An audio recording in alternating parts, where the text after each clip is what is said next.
Raider Nation. Thank you for joining us on the Only Nation podcast, brought to you by the Raider Ramble and sponsored by Chucky's Thugs. My name is Heidi, but you may know me as Kevlar Prom Dress or even Raider Ladybug. I'm here with Raider Homer and T3 Raider Facts, and we're ready to talk some Raiders football together. Always ready to talk Raider football, especially after another overtime thriller. The Raiders are now 3-0. Hey, a win is a win. Now it's on to L.A. Today on the show, we'll take a look at the victory over the Dolphins, even if it was a lot closer than we all would have liked. We'll each hand out a game ball to a player for an outstanding performance against Miami, and then we'll look ahead to the next opponent on the schedule, the division rival Los Angeles Chargers.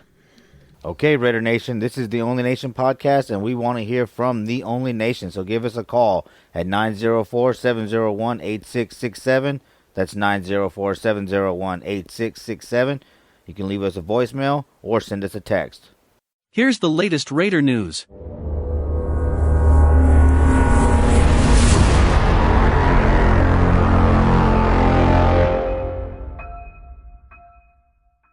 Daniel Carlson hit a field goal at the end of overtime, propelling the Las Vegas Raiders to a 3-0 start with a 31-28 victory. For the second consecutive home games, the Raiders dug themselves into a 14-0 hole, but then battled back to get the victory. Yep, 14-0 hole. You know, this is it's the NFL. It's any given Sunday, and the Dolphins, they're a good team, and they just got their asses kicked. So I expected them to come in and give us a really good game. Now, what I wanted to see, like you said earlier, was our team just, destroy them. I thought that would be a tall tale sign that we were ready for a real Super Bowl run. I think that we're still going to make the playoffs, and we're still going to win a Super Bowl within the next 3 years, but the team is not quite there yet. It's just small things, like the fact that this quarterback came in and just kind of ran all over you at the end of the game. You know, you got to be together a little bit more on the defensive side of the ball and not allow that collapse to happen in the fourth quarter. But once we get to that point, definitely going to the Super Bowl. The offense did its job again. Yes, Carlson, he missed an extra point that would have won the game for us. But then again, their kicker missed the field goal as well. So it is what it is. That's football for you. Luckily, though, what I thought was great is that Carlson didn't let it get in his head. Still came back and kicked well enough to get us into overtime and then win the game for us at the end of overtime. Again, that's with our whole team. In the fourth quarter, the defense kind of fell apart, but then they kind of really came together at the end of overtime when they only allowed the 3 points and gave us the ball back. So tough win, but I think a really good lesson for this team. They're still trying to figure themselves out, and really, I believe, kind of really believe in themselves. Right now, I know they're confident that they can make plays and they can do great things. They're 3-0. They have every right to feel like that. But I feel like they just really need to get comfortable with each other and really, be able to take command of the game. That's the next step for this team. But it was a great game. I had a great time watching it with the Black Hole here in Austin, Texas. The South Austin Beer Garden, of course, is our home. So it was a fantastic time. Sitting there with the family watching this great game. And what a great game. It's never easy in Vegas, right? So, Yeah, Gus Bradley has brought lots of guys in, and he talked about bringing waves of pressure, wave after wave after wave. But what happened was, toward the end of the game, that defense really got gassed, and they started to get gashed both by the run and by the pass. That 4th and 20 was just one of many where they came really, really close to either sacking the quarterback or coming up with a big play and just didn't make the big play. So that's one thing that needs to be corrected, is not only bringing those waves of guys in, but making sure that they are fresh enough and can actually maintain and do what they need to do throughout the end of the game. So it's a 60-minute game, and the Raiders just ran out of gas, I think, toward the end. They fortunately were able to hang on, but yeah, they were breathing hard there toward the end of the game. Yeah, the Raiders have actually played an extra half game so far this year with the 2 overtime games. It's going to catch up with them eventually.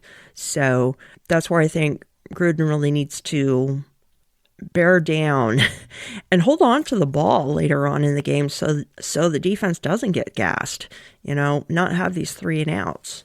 But it's coming. We're developing that. And I remember last week I said the key to the game was to not overlook the Dolphins. And I'm not sure we did overlook them. I think we might have overlooked how decent of a team they were. They got embarrassed the week before. They didn't even score a point. But last year they did have 10 wins. And it's something to face a team that had 10 wins the year before. It's a challenge. And I think that we just might have forgotten that, they're not that bad of a team. And Jacoby Brissett is not that bad of a backup quarterback. And he showed it. I don't think that they came in overlooking the Dolphins, though. I just believe that, remember, you said we're playing a half game more than what we have, but the Stars didn't play in the preseason, so that's kind of good, but I think that's still where we are as a team. They don't really quite know exactly what they are. They know that they're playing their ass off and they're getting wins, and so they're starting to believe in themselves, you know what I mean? And they should, but I think that right now, it's just, again, you're in a puncher's league, right now, and they had to fight their way into it. So when all that fight went down at the 1 yard line, you heard the announcers talk about that. That kind of sparked them up a little bit, just getting a little bit of fire. Because, remember, last year we were 2-6 at home. So it's kind of fitting that we're still, we're 2-0 right now, but it's been in overtime games. They're still trying to figure that part out. On the road, I think this team is really good. But at home, something is there that they're missing. But I think that that's starting to come around. Hopefully these overtime games really spark that sleeping dragon inside this team. So there's a lot to be excited about, though. Again, here we go with the exciting word, but I'm excited. We're 3-0 for the first time in 19 years. You know what I mean? The last time we did that, we went to the Super Bowl. Of course, we lost that Super Bowl, but we got Gruden back now, and we're 3-0. In your face, NFL. In your face, ESPN. I mean, as a Raider fan, this is a great time. I think we're still going to continue to play well, though. Yeah, I think it's coming together. It'll be there soon. The day before the game, guard Richie Incognito was placed on the injured reserve list, and running back Trey Regis was added to the active roster from the practice squad. Now, I will hold my comments about Richie Incognito for later. But I will say that while a lot of Raider Nation was really anxious to bring Trey Regis in, I think in the process, in the face of the name of Peyton Barber, I think that Gruden may have found a dependable, hard-running running back that could very well fill the void for Josh Jacobs for as long as he's out. Not just that, but I can see Peyton Barber replacing Jalen Richard. Because you see Renfro fielding punts, so I think he's fine back there. He's slippery enough to stay injury-free, fingers crossed. But, Peyton Barber, what a game he had. It's unfortunate. If Richie Incognito was in there, I think he would have had a better game.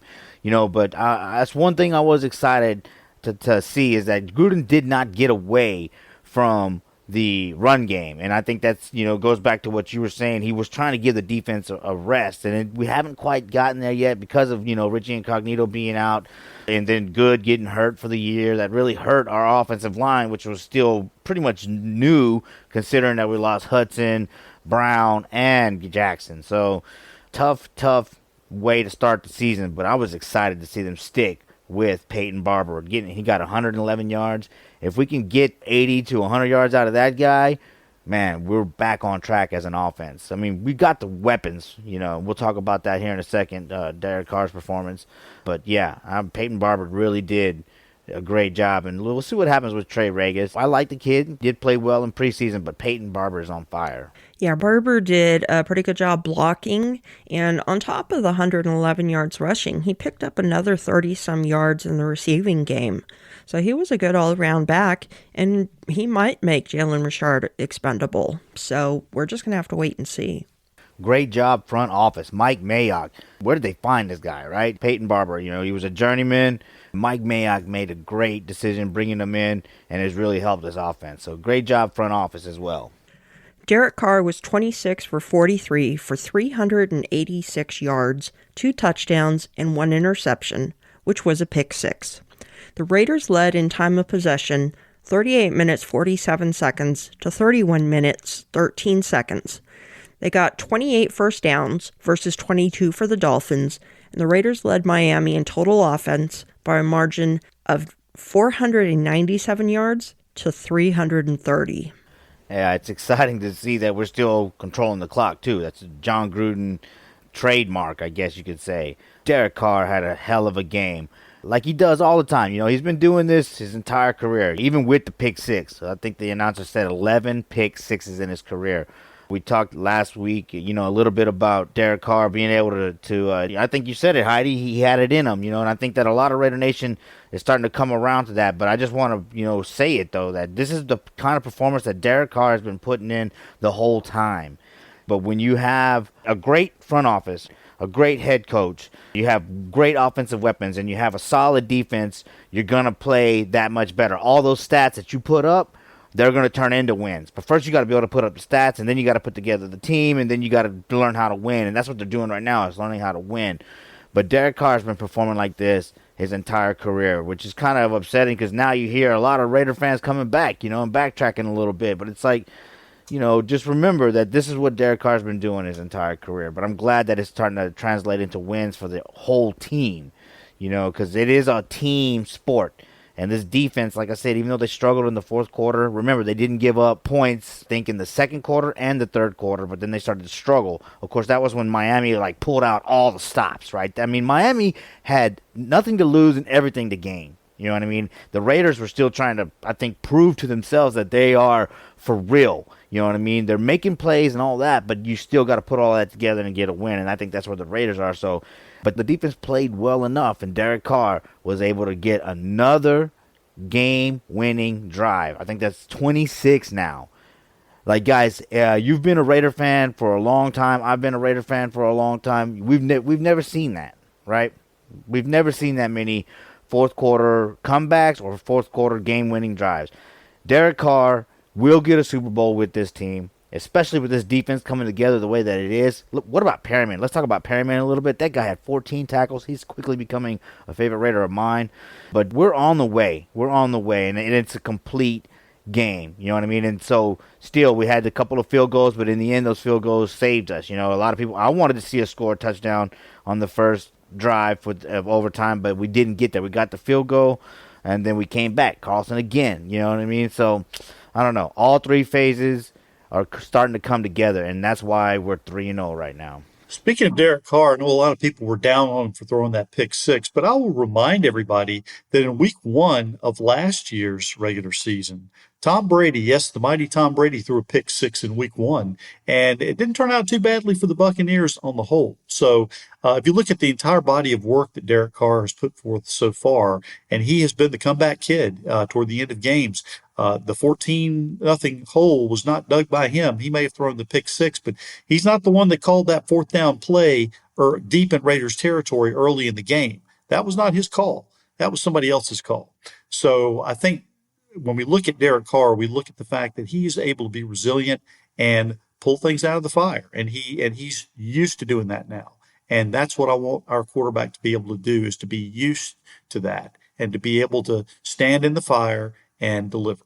Speaking of standing in the fire and delivering, right, that one pass, I can't remember who it was too, but he started to move up in the pocket, right, and then it looked like he was going to run, but he just delivered like a 15 to 20-yard pass in the middle of the field. I want to point that out. That's the type of quarterback Derek Carr is, right? If he would have ran for that ball, like a lot of people say, see, he could have ran here.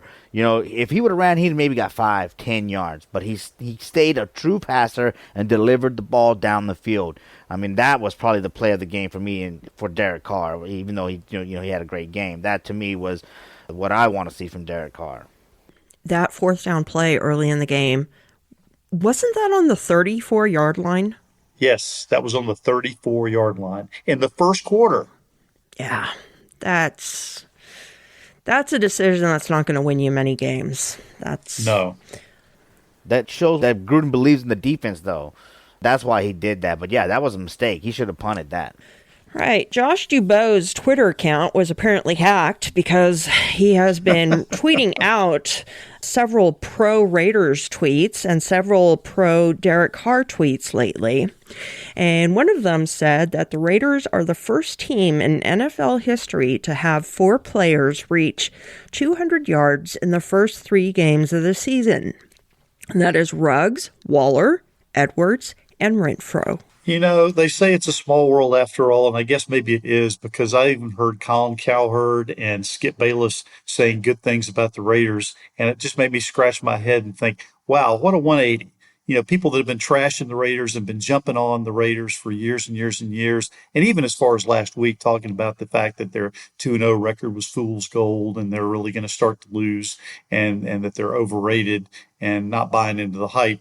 And now they've come up and won another tough game. So they have played 3 opponents in a row that all won 10 or more games last year and are all really, really tough teams. And they've won every single one of them. They haven't been pretty, but they've been wins. And that's the bottom line. This is a great stat to see for this team. Ruggs, Edwards, Renfro, all drafted by this front office. Waller picked up off the practice squad by this front office. This shows, again, how good this front office is, right? A lot of people were questioning Ruggs, and only in his second year, whether he was a bust or not. Maybe not on this podcast, but out there you heard that, right?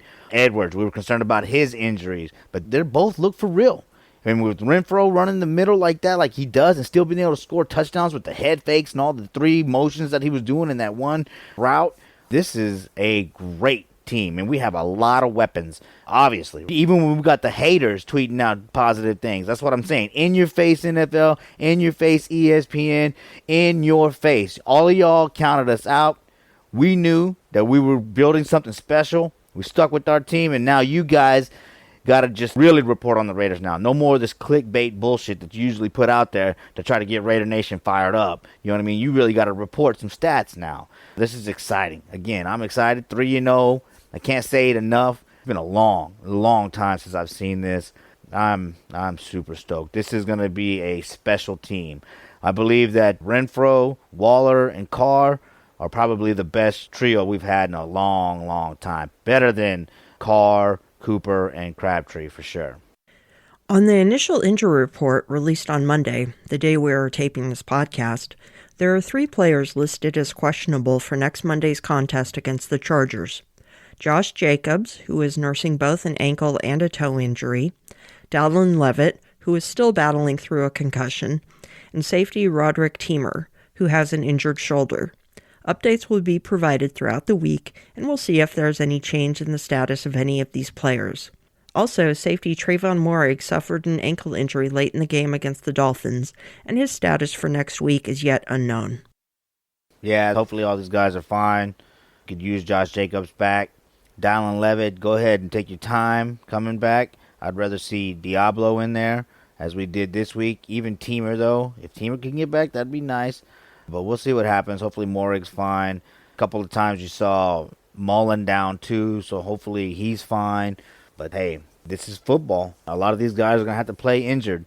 So we still got 14 games to go. Yeah, players are going down all over the league, and we've already had our share of injuries, and the rest of the league maybe is starting to catch up with us as I look around at some of the other critical injuries that are out there. But all in all, I think that the team came away fairly healthy. We still have some guys we need to get back who are already out, but Josh Jacobs being the primary one that we're looking at. But I think Peyton Barber's filling in that hole nicely. We just have to keep our quarterback healthy. Okay, on to the game. Who is getting a game ball? We're each going to hand out a game ball for Sunday's performance, and I am going to go first. My game ball is going to Casey Hayward. That gentleman, he was what we needed at the moments that we needed. We were down 14-0, and thanks to an incredible A.J. Cole punt, we were able to pin the Dolphins back at the 1-yard line. And even though we had gotten a little momentum from that punt, what Hayward did was the momentum shifter that really got us back in the game. The Dolphins decided to throw a wide receiver screen pass for some reason in the end zone, and this was the first pass of the season that Hayward did allow to be completed. But he said, you know what, I'm going to let you complete that pass, but I'm going to tackle you in the end zone for a safety. And he did it. And that was the momentum shift that we needed. He had a total of 4 tackles on the day. He was great in pass coverage, and he was just there everywhere that he needed to be, and he just did a great job. It might not be much on the stat sheet, but he was very impressive, and he was one of the keys to us winning the game. So Casey Hayward, you get my ball. That's a great call. When was the last time we scored points on defense? It's been a while. So I was happy to see that in all three phases contributing, on the scoreboard. That was a great play by Hayward. So that's a great game ball. Another factor I thought, though, that really led to us winning was Peyton Barber being able to run the ball late in the game. That really started to wear down that Dolphin defense. And so by the time we got into overtime, Derek Carr was able to move the ball like he needed to move the ball because those guys were worn down. So I'll give my game ball to Peyton Barber. The fact that we've signed this guy, didn't even go through training camp and all that, and he's performing like he is, I'm excited. Again, great front office move. He's filling in great for Josh Jacobs. We'll see what happens with Jalen Richard, but my game ball will go to Peyton Barber. All right. We should be talking about Hunter Renfrow even more than we already are. The former Clemson walk-on and a fifth-round draft pick by the Raiders in 2019 gathered in 5 passes for 77 yards and a touchdown on Sunday. He's now been targeted 22 times on the season through just 3 games, and he's been a clutch go-to receiver for Derek Carr, even as a third read sometimes. He's evolving into one of the best slot receivers in the entire league, and his route running ability is a large reason for that. Just look at what he did against Xavier Howard, one of the best cornerbacks on the planet. So my game ball goes to number 13, Hunter Renfrow. Well deserved. Yeah, I'm definitely going to be buying a Hunter Renfrow jersey once we get him re-signed. I believe in this kid. I believed in this kid since his first year. I saw him catch that game-winning ball for Clemson in the national championship game. I'm excited that he's on the team. I got to quit saying I'm excited, I guess, but I'm excited. This is an exciting moment for Raider Nation. If you're not excited, man, you are jaded, and you don't want to be that way. But Hunter Renfrow is going to be the next greatest wide receiver for the Raiders. My next Raiders jersey is going to be Max Crosby. I've been high on him since we drafted him. I remember I did a segment on him for Ladies of Darkness right after he was drafted that summer. So Heidi, do yourself a favor. If you get a Max Crosby jersey, make sure that it is a snug fit, that it fits tight, because if you don't, somebody's going to grab it and drag you to the ground. I'm going to have to stay away from you guys because I think you might take it. All right, so let's talk a little bit more about the game. There were some good moments and some bad moments, but we're each going to provide a takeaway. What is something that we can take away from this game, either good or bad? What do we need to improve on or change in order to be able to pick up another win next Monday night? Homer, why don't you get us started? Okay, I think that the biggest takeaway from this is that our team doesn't stop playing. They went down 14-0 at home for the second straight game at home. Were able to overcome that, win in overtime. They were able to overcome penalties. They were able to overcome mistakes, 3 and outs. They were able to overcome a team that had nothing to lose and wanted it all. And I think that is very important to take away from this game, is that this team is learning how to fight in a game and stay in a game and then come out victorious from a game. And that is what I'm excited to see, right? This is something that I haven't seen in a long, long time. This team looks better than the 2016 team. It really does. And this team is young, and John Gruden's not going anywhere. Take that out of your mind. He's not going anywhere. They have built this team to what he wants, and they're not done. This is only year 4 of 10, and he will extend. I think Mark Davis wants to have a coach in place like the Steelers have had a coach in place, like the Ravens have had a coach in place. So, John Gruden's going to be around for a long time. This team is very young, but my biggest takeaway is that this team continues to fight in a game, whether at home or on the road, no matter if they were down 14 or they feel like they couldn't win it in the fourth quarter. This team just does not go away. It continues to take a punch and punch back. And that is a sign of a good team. And there are great things to come, Raider Nation. So show up, show out, and be positive, right? And I mean, don't down the team. Don't knock the team. Don't talk trash about the players on the team. Don't look for something to complain about when we're 3-0. This team is not going to lose a lot of games this year. This team is going to win. This team has already played 3 playoff teams, and they have learned how to fight with the best of them, and that's my biggest takeaway. Homer, you got a score for us this coming week? Well, now here's the here's the thing, right? Not always a homer. I think we're going to lose this game. All right, we're going on the road, right? We're going to take over the stadium in LA. The Chargers have weapons too. They have solid defense. We're still struggling on offense, even though Peyton Barber played well. We need to be consistent in the run game and get 100 yards consistently to beat the Chargers. So I'm going to say this is going to end up being like a shootout. And, the Chargers, we're 50-50 when it comes to a shootout game with them. But I think that they're going to want to protect their house. And they're going to want to just send Raider Nation home with a loss. So I think that the Chargers are going to win this game probably like in a shootout fashion, 34-31. So sorry, Raider Nation. But we'll be 3-1. And this team will have taken it on the chin. And then they'll go back to the tape and they'll find out what they can do better. Because remember, sometimes teams, they do great until like we had our collapses. Right now, you need something that you can kind of go in and say, hey, see, you are human. You can lose. So what do you got to do to not lose like this again? Or watch out for things like this again. And so I think that's what this team needs right now, because they have been in some exciting games, some games that could have gone either way, but they were able to overcome it, stay in the game, keep fighting. But I think that this game is going to be one where they continue to fight, but they just don't come out on top. And then they can go back and start to say, hey, well, we don't want to be stuck in these games where we're in a shootout. We want to tighten it up and get better. And I'm hoping that will lead us to, go on like another, 4 or 5 game winning streak after this loss. But I'm going to say 34-31 Chargers. Well, Homer, you and I are pretty much on the same page, because now last week I said that I thought the Raiders offense was really going to go off and get over 40 points against the Dolphins. And I was wrong, although they still put up 31 points and it had to go to overtime to do it. This week they've got Justin Herbert, and he may be the best quarterback the Raiders have faced so far this year, with apologies to Lamar Jackson. The effectiveness of the Chargers offense, coupled with the lack of dominance of the Raiders in terms of time of possession, leads me to this question. Can the Raiders offensive line continue to hold up and do the job in front of Carr? Now, I will gladly jump on first next week if I'm wrong on this one, but I wouldn't be at all surprised if the Raiders ended up taking a loss this week in front of a lot of silver and black clad fans. So I see the final score as Chargers 28, Raiders 20. Heidi, how do you see this shaking out? Well, I think what we can take from this last game was that on any given Sunday, any team in the National Football League can beat you.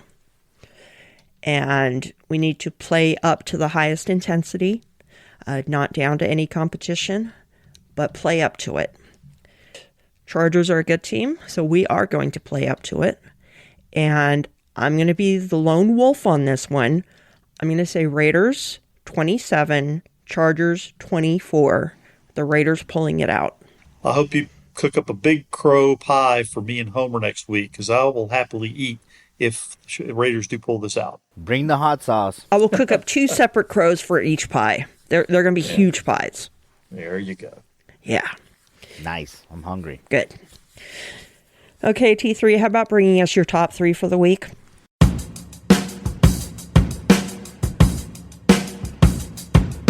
T3's top 3. All right, here is this week's top 3. Number 1, I am glad that the Raiders finally decided to put Richie Incognito on IR prior to the start of the Miami game. Now, I was very vocal about him during training camp and said that I wasn't counting on him to start out the year, and that with his age and the severity of that injury last year, it would be difficult for him to come back. So now Tom Cable has to train and develop the group that we have, and I have no doubt that they will continue to gel and get better as the season progresses. Let's see how that line does against the Chargers. Number 2, I still have an issue with the referees, always. I know that holding could probably be called on almost every offensive play, but when you go back and look at the tape, you will see obvious and blatant holds by the Dolphins' offensive line clearly in front of the officials that were never called. Now, I'm not saying I want every call to go the Raiders' way, because we know that's not going to happen. But that's the reason, in my opinion, that they didn't get more sacks than they did on Sunday. And number 3, notice has been served. The Chiefs are mere mortals. After 3 weeks in the season, KC is in sole possession of last place in the AFC West Division. Denver's also 3-0, although the teams they have played are a collective 0-9 so far this season. But the Raiders can't worry about Denver right now. That's in a couple of weeks. Right now, it's taking care of business at home. Well, it's kind of like home anyway in Los Angeles. And that is this week's top three. Thank you, T3. I'm glad that they put Incognito on IR before the game because that counts as one of his 3 games that he has to miss as part of IR. In the event that he actually does recover and is able to return to the field, that would only keep him out for the next 2 games. I think it's a toss-up. I wasn't surprised at all that he wasn't there for the second and third game because I was hearing that he was at least a month out, and that was at the start of the season. So, not a surprise there. I hope he can come back. His intensity is incredible, and it really rubs off on the rest of the line. Andre James needs somebody next to him that just can calm him down. Andre had a terrible game against the Dolphins. Who knew where each snap was going to go? I think that's part of the reason why Carr was off in the first half was because he was dealing with so many terrible snaps. He was jumping up, trying to grab them, trying to reach for them low. If that happens on a field goal attempt, that throws the kicker off. Well, it's going to throw the quarterback off too. And so that line needs to have some work, and I think Richie could help stabilize it a little bit. The referees, Max was like mugged and assaulted. They did a terrible job.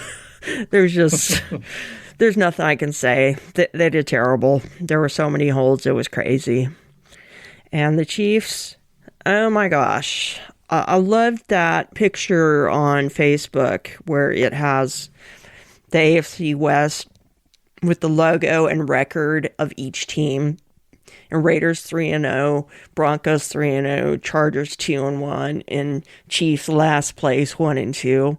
And said the standings in the AFC West, exactly what everyone thought they would be this year. Yeah, right. Nobody thought that the standings would be where they are this year. And, KC is mortal. We solved them last season, and the Buccaneers really solved them in the Super Bowl and gave notice that, the giant can fall. I don't expect them to stay down in the basement. I do expect them to play well and to notch several wins. But it's good to know that they can be beaten. Brings happiness to my soul.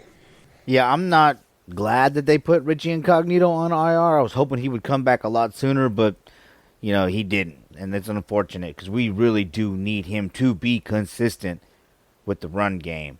But hopefully he can get back to where he was when he was playing well for us. It's up to Tom Cable, though, to really get this offensive line to where they need to be. Barber got 111 yards last week. Hopefully he can get another 80 to 111 yards this week because we need it. If we can keep the ball out of the Chargers' hand, we may win. But I don't think we're going to be able to do that because of, Richie Incognito being out and Denzel Good being injured. So that's unfortunate for this team, but it's the next man up, and now Tom Cable's really going to be earning his money. I'll get into this referee issue and Homer's hammer because I'm sick of it, to be honest.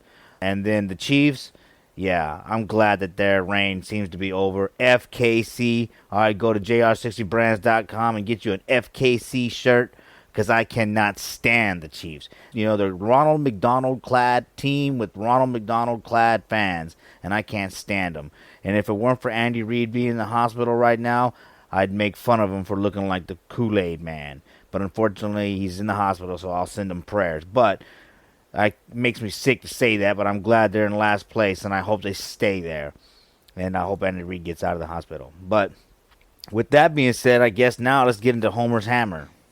All right, now it's time for Homer's hammer. Faster than Henry Ruggs, more powerful than Bo Jackson on Tecmo Bowl, able to leap tall social media trolls in a single bound. Look, they're in the toolbox. It's a nail. Nailed it.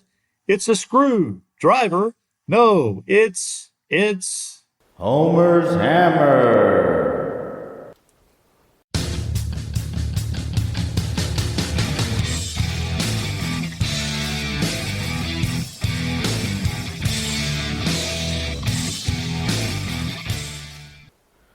All right, as far as these referees, I feel like that article came out and it really hit it on the head. I wish I could remember the guy's name, but in that article he talked about penalties that the team cannot control, that the referee has control of, and that it always favored the other team, and I believe you saw that this week. All right. The pass interference in the end zone, I thought that was incidental contact. Their legs got tied up, and then the guy fell down. I don't think it was pass interference, but that gave the Dolphins life. The roughing the passer, Derek Carr last week, man, got rolled up on, and I swear you could have counted 1 Mississippi, 2 Mississippi, and 3 Mississippi, and then he got hit. And then Max Crosby kind of is going full force, closer to him than the last defender that hit Derek Carr with no flag was, and he tried to hold up, and the quarterback goes down, which he looked like he flopped too. Remember when he flopped out of bounds and he was trying to get a flag, but Corey Littleton popped up and said no. So I think he sold that. And the referees, they always seem to screw us in the most opportunistic time for the opposing team, and I'm tired of it. And another thing I want to point out is that the national media is now trying to come jump in and have a good time and say, oh yeah, the Raiders are going to do this and the Raiders are going to do that now, but it's just stay where you were. You didn't believe in us. We don't want you to believe in us. As a fan base, we don't want nothing to do with you. That's why we do have these little podcasts where people like us talk about the Raiders, because we're sick of hearing y'all hate on the Raiders all the time. And, Terry Bradshaw, running his mouth about the Raider Nation, and all this and that. Just stop. Derek Carr's going to win us a Super Bowl, and you're not going to be able to enjoy it, because we're going to make sure you remember that you did not believe in him or us. And stop with all the penalties that are favoring the opposing team and helping them stay in the game. That has to stop. It's not right, and it's pissing me off. So, I don't know. I'm just sick of it. I know, T3, you want to talk a little bit about some of, your qualms with the referees. So, here, let me pass the hammer to you. That's great. And I'll tell you, I was really ready to grab your hammer after the Baltimore game, because there were 3 or 4 instances where Hunter Renfrow was definitely targeted by Baltimore Ravens players. And they did get one penalty out of it, but there were several others that were just cheap shots that in any other team it would have been a penalty right off, and probably been an ejection from the game as well. But with the Raiders, it gets overlooked too many times. I looked back at game film on Sunday's game, and there was one instance where Max Crosby had gotten around the tackle. I can't remember the number of the guy, but he was already past him, and the guy grabbed him from the back of the jersey, almost horse-collared him, and had his arm around the back of his neck. Nothing was called, and of course the big play resulted. That's just a number of different plays that are there. And again, I'm not saying that the Raiders should get every call, but this bias against the Raiders has to stop. And it's been noted several times in several different articles. The bias is there, regardless of whether it's the fact that they wear black jerseys or whatever, or just the fact that there's been so much bias against them going back to the Al Davis days. They've got to get past that. The referees have to go onto the field knowing that they're going to do things objectively. And, let's not call penalties on the Raiders because we always have. And the Raiders are always guilty of something. Well, that's got to be out of the mindset. And if it's not, then guys need to sit home. They need to be sent home and not allowed to referee games. The bottom line. And I think that this tape should be reviewed. I think the Baltimore Ravens tape should be reviewed. I know that the Raiders issued a protest against it and nothing came of it, but I think at least got the league's attention. But there needs to be a lot more equity when it comes to refereeing, and things need to be a lot more even. I don't think they were even a little bit. Now, the Raiders did get a few penalties called on them that were deserved. Miami obviously got a few penalties called on them that they could not have avoided, like when the Raiders downed the punt on the 2-yard line, and the guy from Miami grabbed Zay Jones and tried to pull him into the end zone, and then the big brouhaha started. But, I mean, that could have easily ended in an ejection of the game. I mean, it could have been a penalty, but, those things cannot be overlooked. And the Raiders fall on the short end of the stick way too many times. That has to stop. Yeah, the holding was terrible. Yannick Ngakoue was almost to the quarterback, and he was getting bear hugged. I mean, you could see both hands wrapped around Yannick Ngakoue, dude. I couldn't believe it. And, Max Crosby's shoulder pads are always twisted to the side every time he's coming around the corner. It's unbelievable. And it really does piss me off, because that's not supposed to be like that. You're supposed to call the game both ways, and we all know that there's holding on every play, like you mentioned, right? So call it. You know what I mean? Don't think, oh, well, this is a great game or whatever it is, call it, all right? Because, that would have really helped us in a lot of those situations and helped us get off the field because our guys, they're coming after you. You know what I mean? And the Dolphins line was horrible the week before, and they were holding left and right, or they would have allowed more sacks than what they did. So, yeah, the refereeing has to be unbiased, and it has to start now. I wish we could, as fans, really just send in clips from the All-22. The entire fan base, just flood the NFL's email with all these comments, all these videos, because that's what it's going to take, something like that, because the NFL just does not take it seriously. And it is something, it's always happening. It always happens at a time that helps the opposing team the most. And it's, to me, obvious that there is a bias. There's only one problem with that, Homer. Brian Goodell can't read. Well, maybe he can have somebody read for him. All right, give us a call at 904-701-8667. Leave a voicemail or text message at that number or send in a message via social media, and we'll share your thoughts. And this week, be sure to check out the Raider Roots podcast. There's a new episode dropping today, and it is about a very special game named after a very special young lady. That's all I can say. Would that lady's name be Heidi? It might be. It just might be. Okay. I know a couple of Heidis. Yeah. There's only one that you really need to know. Heidi Fang. Ha ha. I'm kidding. Ha. It's you, Heidi. I love you, okay? I love you too, Homer. We need to have another show where we get both Heidis on. Yeah, that would be fun. That needs to happen. For sure. And also check out Ladies of Darkness. They should be releasing another episode around today, probably Wednesday, Thursday-ish. So check it out, and we will keep you all informed with the Raiders. Ladies of Darkness, the Only Nation podcast, and the Raider Roots podcast. Okay, T3, I think it's time to find out what Homer does or doesn't know.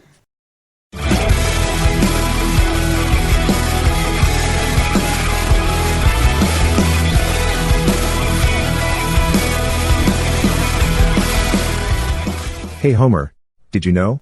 All right. Now it's time for another edition of Hey Homer, Did You Know? In this segment, I will ask Homer and the rest of our listening audience a Raiders-related question with 3 possible answers to choose from. It's multiple choice, so just give it your best guess. So here goes. Here's this week's question. Now, I've been doing a lot of reading and researching for the Raider Roots podcast, and this week I've been doing some digging on the year 1982 when the Raiders made the move to Los Angeles. Now, even though the 1982 edition of Raider Roots won't be out for a while yet, this week's question will take us there. So here's the question. After the NFL players' strike ended in November of 1982, the Raiders played their first home game in the Los Angeles Coliseum. Who was their opponent? Was it A, the Los Angeles Rams, B, the Seattle Seahawks, or C, the San Diego Chargers? Homer, what is your guess? Man, I was like 2 years old. Damn, that's way back. I'm going to say B, Seattle Seahawks. All right, Heidi, what's your guess? In honor of us coming up on Chargers Week, I am going to go with C, San Diego Chargers. And I was kind of hoping that you both would go there. So kind of took my bait there, Heidi. So it was the San Diego Chargers. And the Raiders came back actually from a 24-7 deficit at halftime to win the game 28-24. So in their first game at home, they did what we've already gotten used to them doing, is coming from way behind to win the game at the end. And we hope that maybe they do that again this coming week, although maybe not coming that far from behind. But anyway, that is this week's version of Hey Homer, Did You Know? Man, Homer doesn't know shit. And Heidi's good at guessing. I don't love you anymore, Heidi. You just have to take the bait sometimes. I still love you, Homer. Okay, I love you too. Okay. And now, Raider Nation, it's time for Heidi's Heroes. Flying away on a wing and a prayer. Who could it be? Okay, since T3 made us all give out game balls this week, I decided to not go with a player, but I decided to go with somebody very, very different. In fact, It's not even a human. This is a little story that I just thought was cute and would be a nice lighthearted addition to Heidi's Hero one day. I believe this took place over this last winter. And I'm just going to read the little story because it's just written so adorably. Officer Christopher Bisaglia from Orange, Massachusetts, was carrying out his regular duties when a Scottish Terrier came running up to him and began barking vigorously. The little dog was deeply distressed over something as he tugged at the officer's uniform and kept pointing him towards a certain direction. The officer sensed that something horribly wrong had happened, so he began following the dog. After crossing a large empty field, the dog stopped at an icy, swampy embankment and cried as he directed the cop's attention to the slope. The officer was shocked to see another Scottish Terrier trapped and buried in the snow. The officer immediately called the firefighters to rescue the stranded dog. Later, it was discovered that the two dogs were siblings named Jock and Annabelle, who had panicked and escaped their home when their elderly owner was taken to the hospital for an emergency. However, Annabelle had slipped into the embankment shortly thereafter. This caused Jock to panic. Annabelle suffered a few cuts, but she was doing fine. The two dogs were under the care and control until their owner was released from the hospital, and the animal control officer believes that Annabelle wouldn't have survived the cold night if it wasn't for her doting doggy brother's timely gesture to find help. Jacques, you are my hero this day. That is an excellent hero story and very touching. Of course, we are all committed to animals, particularly to dogs. So fitting tribute. Heidi, can I at least give an honorable mention Heidi hero this week? Sure.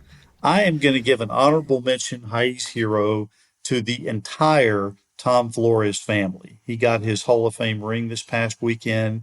Grandson sang the national anthem, brought him back in. Jim Plunkett was able to be there with him, and it was just a great celebration for the coach in front of a packed house at Allegiant Stadium. And I just thought it was really, really good to be able to do that in front of the home fans and give them an opportunity to share their love with the coach. And the whole family was involved. So I just want to give an honorable mention, Heidi's hero, to the entire Tom Flores family.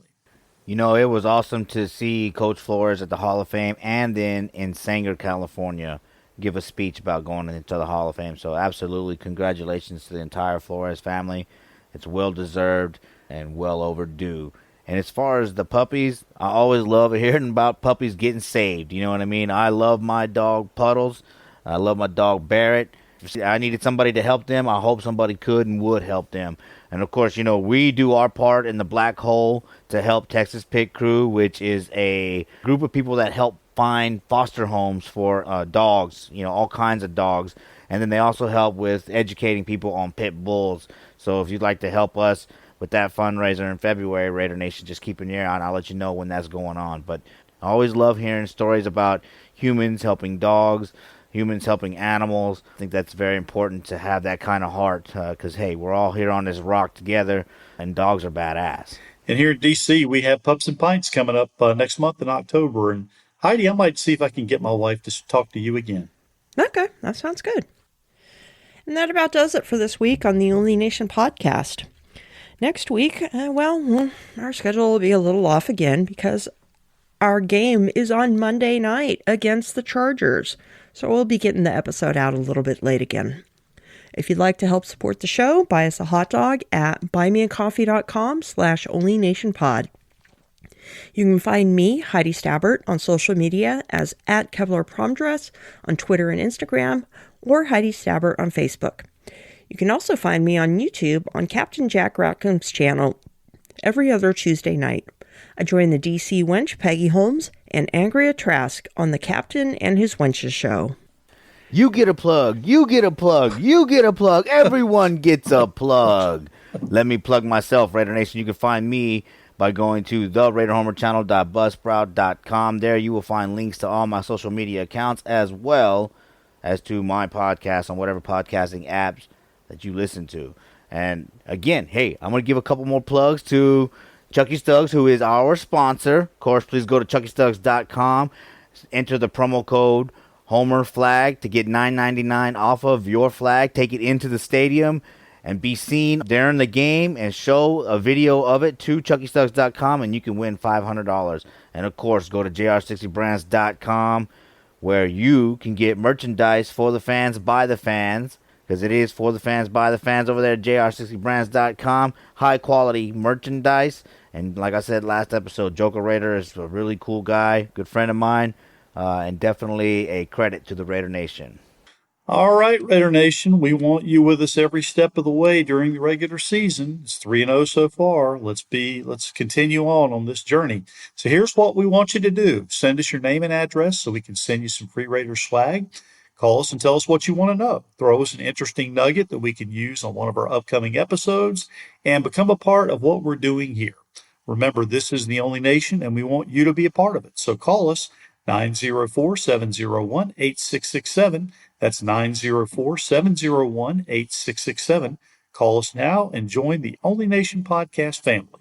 And there are 2 easy ways to find me on social media. You can send me a tweet at T3_sports703, as several of you do, or you can hit me up on Facebook at Tom, THOM Jones. As always, I'll do my best to respond back, and I'd love to include your comments on an upcoming show. Thank you for tuning in and also getting involved, and thank you additionally for your support of the Raider Roots podcast. As always, we look forward to hearing from you. Until next time, everyone, go Raiders.